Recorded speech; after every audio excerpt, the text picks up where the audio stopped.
ಲಾರಿಯೊಂದು 6 ತಿಂಗಳ ಗಬ್ಬದ ದನಕ್ಕೆ ಡಿಕ್ಕಿ ಹೊಡೆದು ಕಾಲಿಗೆ ಗಾಯವಾದ ಘಟನೆ ರಾಷ್ಟ್ರೀಯ ಹೆದ್ದಾರಿ ಬಿಸಿ ರೋಡಿನ ಗಾಣದ ಪಡಪು ಎಂಬಲ್ಲಿ ನಡೆದಿದೆ. ಬಂಟ್ವಾಳ ಕಡೆಯಿಂದ ಮಂಗಳೂರು ಕಡೆಗೆ ಹೋಗುತ್ತಿದ್ದ ಲಾರಿ ಗಾಣದ ಪಡಪು ಎಂಬಲ್ಲಿ ರಸ್ತೆ ದಾಟುತ್ತಿದ್ದ ಗಬ್ಬದ ದನಕ್ಕೆ ಡಿಕ್ಕಿಯಾಗಿದೆ. ದನದ ಎಡದ ಕಾಲು ಚಕ್ರಕ್ಕೆ ಸಿಲುಕಿಕೊಂಡಿದ್ದು ದನದ ಗೊರಸು ತುಂಡಾಗಿದೆ. ಹಾಗಾಗಿ ದನಕ್ಕೆ ಎದ್ದು ನಿಂತು ಓಡಾಟ ಮಾಡಲು ಅಸಾಧ್ಯವಾಗಿದೆ.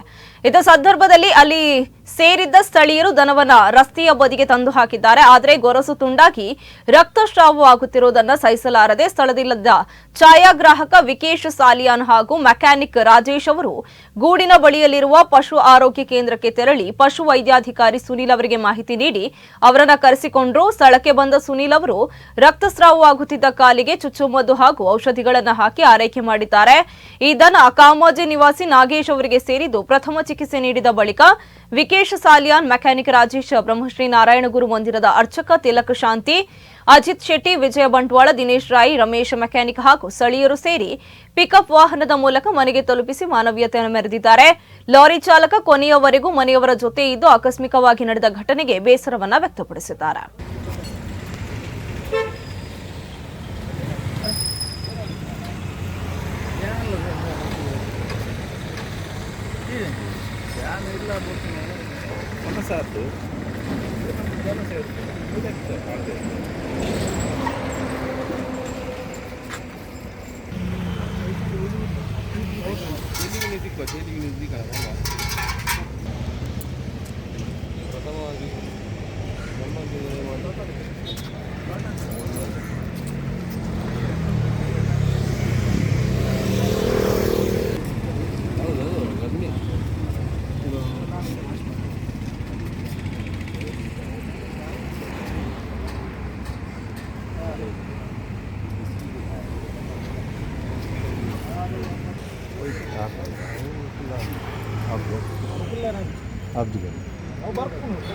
ಬರ್ಬೋದು.